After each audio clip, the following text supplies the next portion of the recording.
Hey everybody, and welcome back to the channel.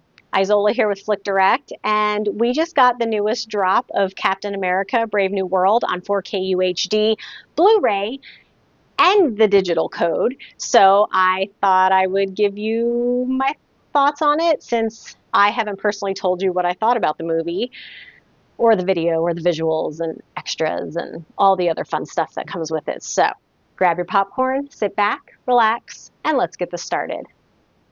All right, I'm going to start this by just asking if you believe in the Phase 5 slump, overdoing it on superheroes. I don't know. Do you agree? Is it a slump? Yes, it is. At least in my opinion, I feel like Marvel has really tried to do quantity over quality, and it really shows. And I'm sorry, but sometimes you just get all of this pushed in your face so much. Superheroes start to lose their luster. It's like we're seeing pretty much the same thing, and there's no character development. And I'm just kind of sad because I didn't want to expect this from the MCU. And of course, fans are talking about this all of the time, so I'm sure you are in agreement. And where I haven't fully agreed with a lot of their feelings about the movies or shows in general, where they've just ripped into it and said it's garbage. I have pretty much enjoyed most things. It's just, again, a little lackluster. I wanted more. I wanted more character development. I wanted more feeling. I wanted more build up, and it was just kind of status quo. So it's kind of 50-50 with me, and I can see where they really missed their mark, where they could have knocked a lot of these out of the park.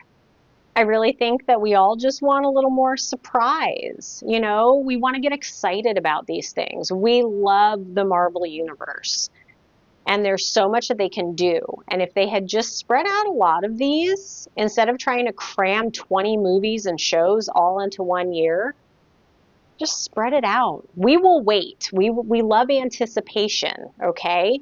And we rather have a really good quality movie than have 10 subpar movies.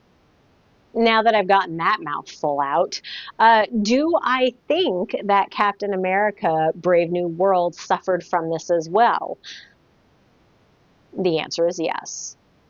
100% absolutely yes, I do. So if you were going into watching this movie and didn't watch Falcon and the Winter Soldier, or don't remember the Incredible Hulk from 2008, I believe, then you might be a tad lost watching the movie just from what's happening and who's in it.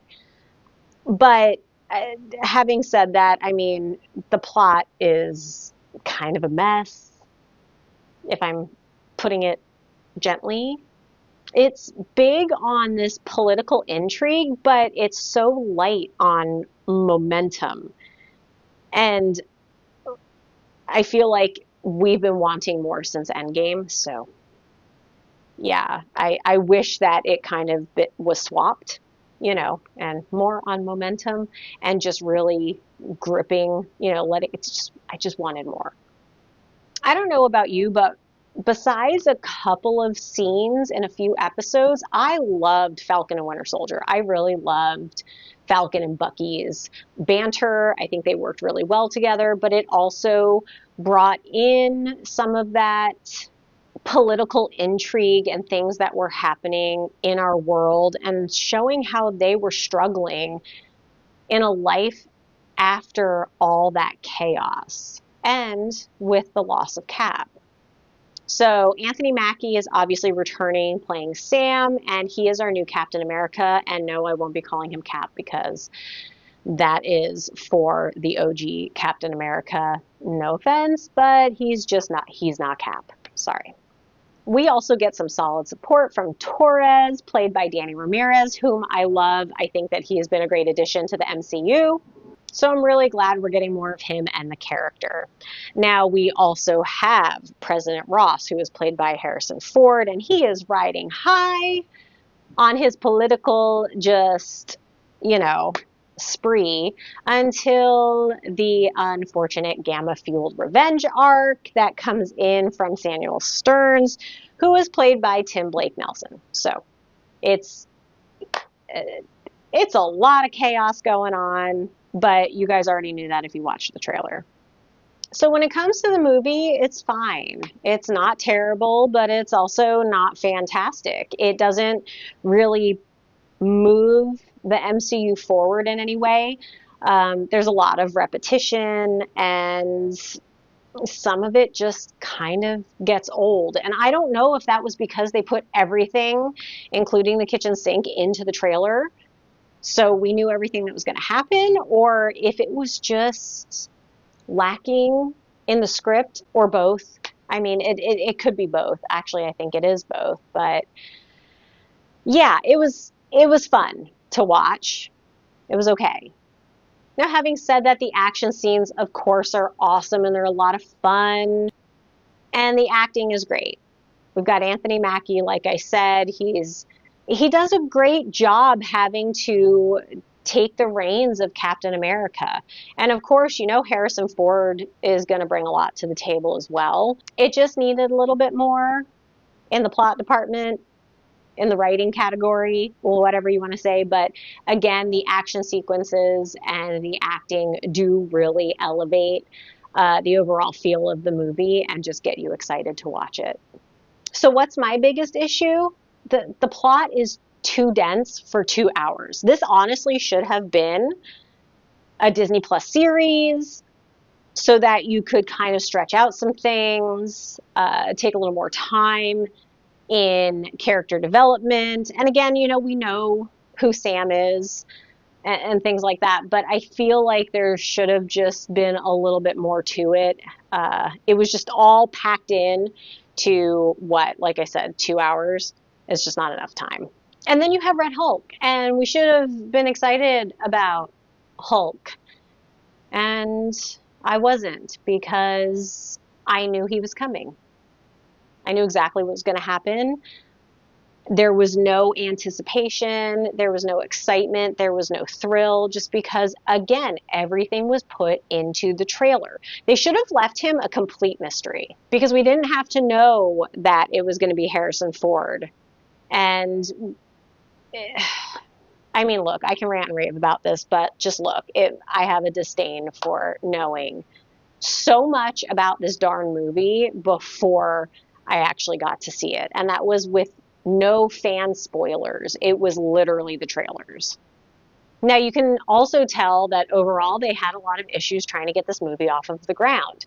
I know they had writer strikes and actor strikes and other probable strikes, even the art AI strikes. So, yeah, so I mean, obviously we knew that was going to happen. And then there were rewrites upon rewrites upon rewrites, and then reshoots. And it just seemed like they should have taken a step back, thought about what really needed to happen, and then completed the movie. I feel like they just wanted to get this movie out to get it out because they got all of this stuff done. But with all of those other issues that occurred, it really affected the overall movie, and you can tell. There were just a lot of missed opportunities, and I feel like if they could have gotten back out there and just kind of fixed what had broken, and again, when you have time off because of strikes, there's really not much you could do about that. But we'll get into the reshoots, but they just could have handled this much better and given it a little more time, and that would have fixed a lot of the kinks that I noticed in this movie. And you know me, I go in with low expectations. So if I'm complaining this much about this and my absolute, you know, love of this franchise, you know that it's definitely hurting me to say these things, but they're true, and I have to share that. There is a great movie buried in there, but Marvel just needs to stop pushing movies out. And they just keep doing the same thing over and over again, which is why we're in this slump. And hopefully things will be fixed, but, you know, maybe they learned from this. Overall, I still think it's a fun movie to watch, but again, when you don't have the intrigue and excitement from the things that you don't know that are coming, it just kind of loses its luster. And because of this, I'm giving it a 3 out of 5. If it wasn't fun to watch, it would have gotten a much lower score, but I still think that you'll enjoy the movie. Just don't expect things coming out of left field and shocking you, because you know what's coming. And now on to video. Now, of course, the video is great, and there's no doubt about that. And if you were expecting anything else, well, sorry, you're not. It's really well shot visually. It gives us everything we want in an action movie. So, you really can't go wrong with that. Marvel knows what they're doing when they do visuals, for sure.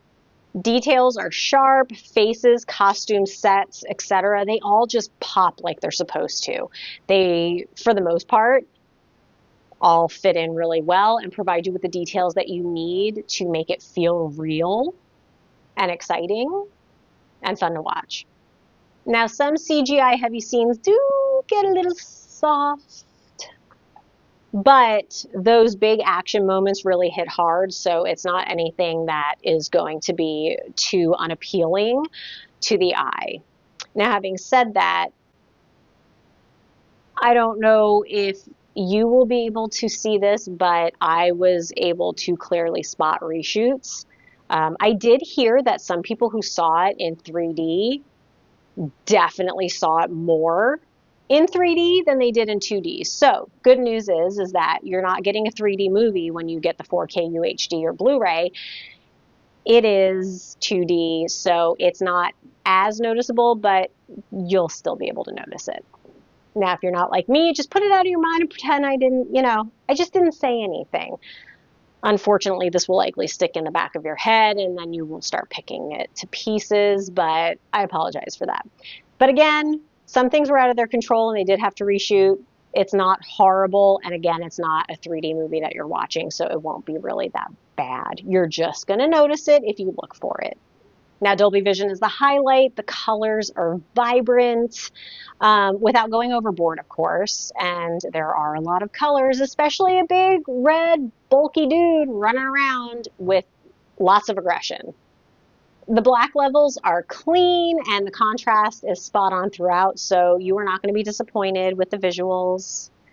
I promise. We never really are. And again, overall, everything is just beautiful. It's well done. It's excellent. And aside from a few misses here and there, like overall CGI, like big scenes, when there's just a ton of it, sometimes it's a little hard to clean those up. So I don't really fault them too much for that. Don't hold it against them, because look, their jobs aren't easy trying to get all of that done, especially in post, especially with reshoots.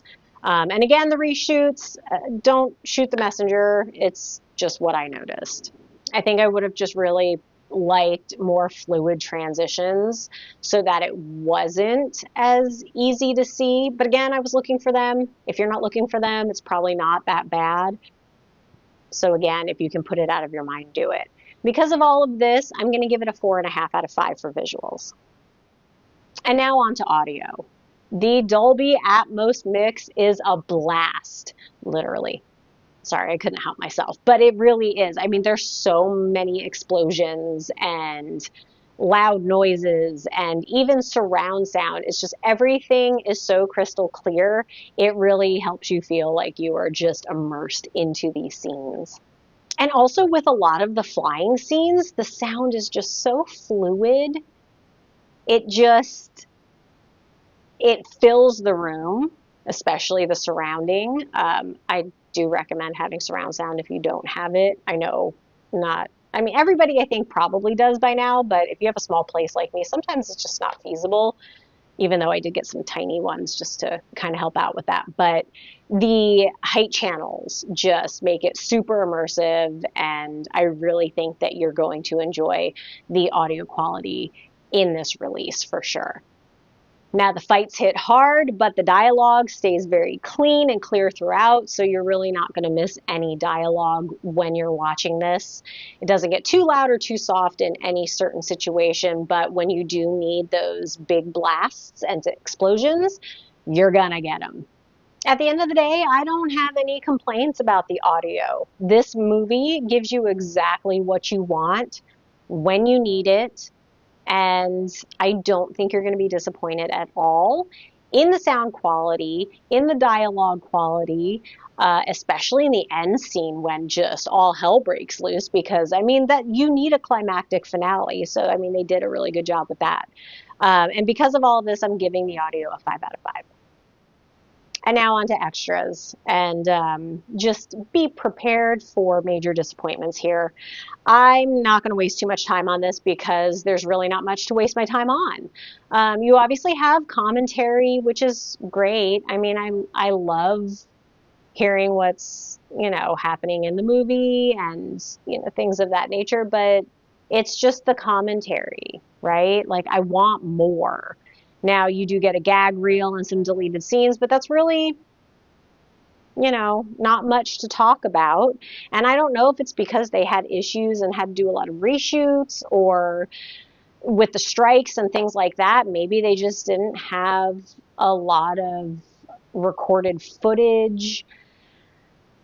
But even with the gag reel, like, Anthony Mackie's really funny. Sometimes a little too sarcastic and you may not get the jokes, but overall he is a really funny dude, and I just wanted more. There's jokes, lots of jokes. And then you have Harrison Ford, who always seems straight-laced, but the sarcasm on that man, funny stuff happened. I just expected more out of this, especially because it's a Marvel movie. And I don't know, maybe we've just been spoiled in the past, but I really feel like a lot of the extras in this was rushed. Now, you also do get 2 other extras, pieces to watch. Again, they were good, but I just feel so let down with what we got with this. And again, it could just be because I'm spoiled from others, but because of this, I'm going to give the extras a 2.5 out of 5. Overall, Captain America Brave New World should have been a massive hit, but I feel like it was just a decent filler, for us to wait for the next ones. Just kind of gave us a little bit more of what we want, but just wasn't super excited about it. And again, the acting is great. I just love Harrison Ford, so anytime I can see him in something new, I'll see it. I do love Anthony Mackie as well. And he does a great job as the new Captain America. So, and the struggles that he has to go through with that. And yeah, there were some highlights like Nelson's return, but I just wanted more. And again, the movie isn't bad. It just wasn't as big as what the MCU needed it to be. The 4K release looks and sounds great with the Dolby Vision and Atmos tracks, so obviously you're not going to be disappointed there. Bonus features are light, but the commentary really isn't bad to watch, and we all like to know how they're making movies these days, so I'd give it a watch. Now, I know I ripped into this, so if you ask me if I think you should own this, I still think it's a yes. It is part of the Marvel Universe, and I am a movie collector. I like to have hard copies of movies. And again, yes, I ripped into it, but it is not a terrible movie. I just feel like the hype behind it made it feel like it should have been bigger, and it was just a nice filler to have until the next ones come along. But again, the movie was not terrible. There were just some things that kind of pushed it down to not being the most amazing movie. Now, with the good movie, excellent audio and video, subpar extras, I know I'm just so all over the place with this, but overall, I give the 4K UHD of Captain America, A Brave New World, a 3.75 out of 5. So I would say it's probably a strong, B+. I did round up a little bit because I'm sure, I know I've gotten this before where you guys are actually calculating what I say after the end of each sequence or segment piece. So yes, I do tend to round up a little bit because I think it came out to like a 3.625, and I'm sorry, I just don't want to have to say all that. So if I do say a number that doesn't sound like it's supposed to be, it's because I'm rounding up, or if it's closer to down, I'll round down. Now, again, if you are a Marvel fan and want to have this movie in your collection, I do, again, recommend it because even though it does feel like a filler movie, it's definitely one to have in the collection. It's a really cool little box set, you know? So I really don't think, and you get the digital copy too.